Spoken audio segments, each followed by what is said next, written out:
lot of things happening in the Canton City School District. We thought it was about time we had Superintendent Jeff Talbert on with us, and we do. He is on our WHBC Newsline this morning. Good morning, sir. How are you? I'm good, Pam. How are you? Doing well, doing well.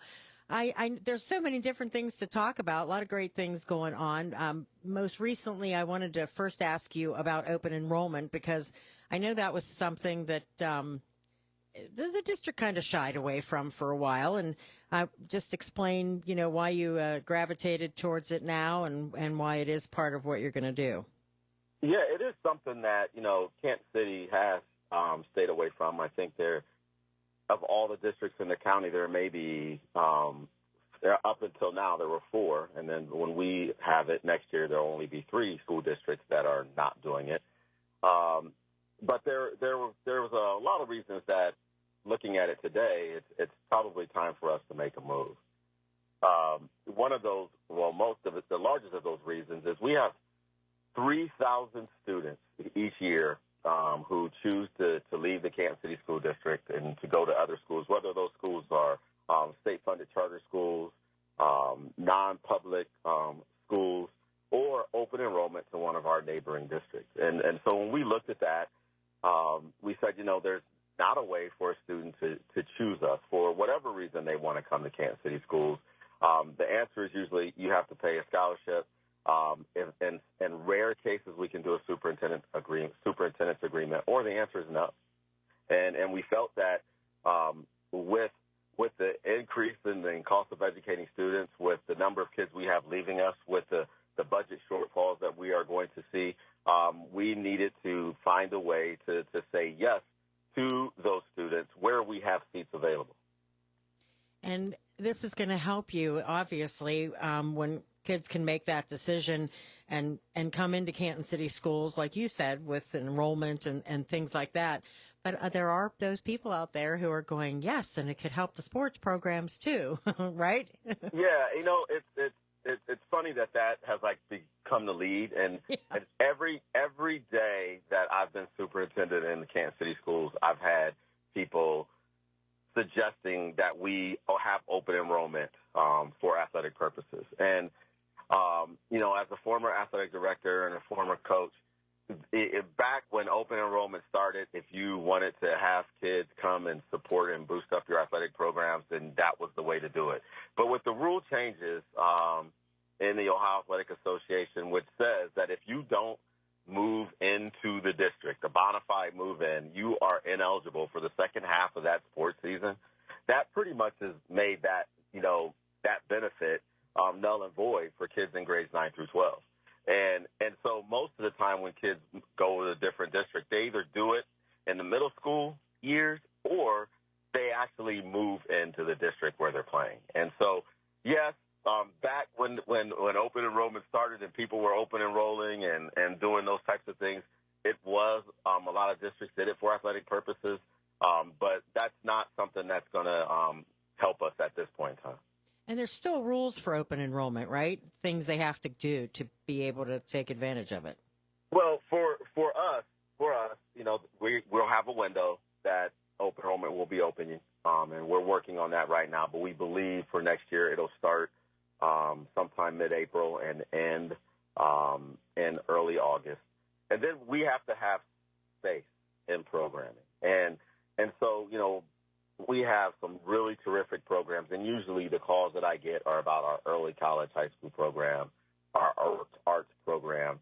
And, we have a program that we operate with 3 or 4 other districts in the county called Porter's Collaborative Montessori that has open seats as well. And so when people call, the answer at that point in time is you have to live in one of those districts to go there, or you can't go. And so now this will allow us to, again, we're not looking to increase costs, but if a class can have 25 and there's 20 in it, this makes the class more efficient. All right, so let's also talk about school funding and vouchers and things like that, because that's becoming another issue in itself. Yeah, it has. The number of vouchers that have been given out by the state has increased dramatically over the last 3 years. you're looking at the state spending nearly $1 billion in vouchers for students to go to non-public schools. And here, our stance here in Canton City Schools is more of a line. If you're going to do that, then everyone needs to have the same accountabilities. Accountabilities for where you're spending the money, accountabilities for how you're spending the money, accountabilities for how students are actually doing. And so we would love to have the increase in our funding, or even if our funding can stay flat.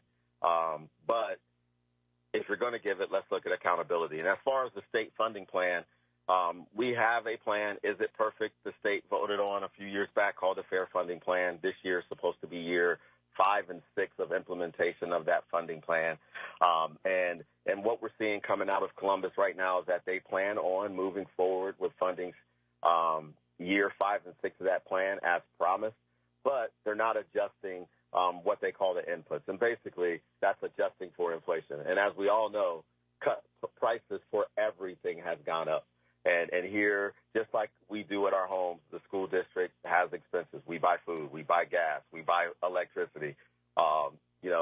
So by giving us an increase that is less than what inflation is, then basically you're cutting our budget. And so what that forces us to do is to go back to the taxpayers. And none of us want to do that. We're just asking for our legislators, hey, fund the plan like the plan is supposed to be funded. Yeah, and I think that'll be a lot of school districts will be saying the same thing. Also, last week, I believe it was last week, you had your groundbreaking on the 2 new schools, right? Yes, last week, I believe it was last Wednesday morning, we met at the site of the new Lincoln Elementary on the southwest end of town there next to the Boys and Girls Club. And then we also went over to the site of former Mason and broke ground for the future site of Timken Elementary School. And we're really excited about that, about those 2 new buildings. And one, they're going to be state-of-the-art buildings that will be around here for the next 30 years for the Kansas City School children. But also it's going to allow us to move back to K-6 neighborhood elementaries, which is something that this community has been asking for quite some time. Yeah, I was going to say, it all kind of meshes with the mayor's, strengthening of neighborhoods and add the schools back to the neighborhoods. Right, and we know that. I mean, it's no secret that all neighborhoods need a hub, and we believe that our schools could be that anchor in each one of these neighborhoods. And now, but I tell people all the time when I talk to them, that these neighborhoods for these schools are going to be a little bigger than they were when I was a kid, when around every corner there was an operating elementary school. With our population decline, we can't fill the school with such small boundaries. But so the neighborhoods will be a little bigger. There will be some kids who can walk. There will be some kids who will have to ride a bus. But they will be able to stay there from kindergarten through 6th grade. And that's going to give the families, the students, and the staff the ability to build the type of relationships that are necessary to make sure that kids are receiving the best education possible. And those schools are going to open when? Those schools are set to open in the fall of the 26-27 school year. We believe with some delays we've had on the Lincoln Elementary site that might be a mid-year move, and we're still having those conversations. So Timken for sure is on schedule to open in the fall of that 26-27 school year, and Lincoln will open hopefully during that Christmas break time. All right, sounds good. Well, I'm glad we had a chance to get you on and catch everybody up on what's going on. We appreciate it, and we'll talk again soon. Yep, thanks again for having us. Enjoy the time you give us each time we speak. Canton's Morning News with Pam Cook. If you missed one of our guests, get the podcast now or anytime at WHBC.com. One of life.